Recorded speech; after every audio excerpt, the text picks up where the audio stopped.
নমস্কার। আপনারা আজকে সারাদিনের বিভিন্ন খবর দেখেছেন, কিন্তু এই খবরটা কি দেখেছেন যে জনতা উন্নয়ন পার্টি, যার প্রতিষ্ঠাতা ও চেয়ারম্যান হুমায়ুন কবির, তৃণমূলের বিতাড়িত বিধায়ক, তিনি আজকে দাবি করেছেন যে ২৬-এর বিধানসভা নির্বাচনে ১ হবে বিজেপি, ২-এ তার দল, অর্থাৎ সরকার গঠনে তার দল যথেষ্ট ভূমিকা নেবে এবং ৩-এ নেমে আসবে তৃণমূল কংগ্রেস। আপনারা তার এই বক্তব্যটা কীভাবে বিশ্লেষণ করবেন?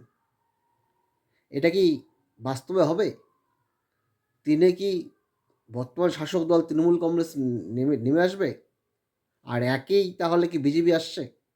অবশ্য অপরদিকে দেশের স্বরাষ্ট্রমন্ত্রী তথা বিজেপি নেতা অমিত শাহ দাবি করেছেন যে ২৬-এর নির্বাচনে, বিধানসভার নির্বাচনে বিজেপি ২/৩ অর্থাৎ ৩ ভাগের ২ ভাগ,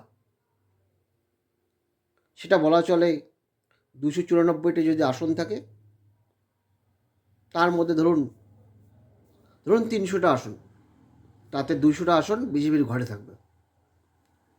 এখন দেখা যাক নির্বাচনে কী দাঁড়ায় ফলাফল। ধন্যবাদ।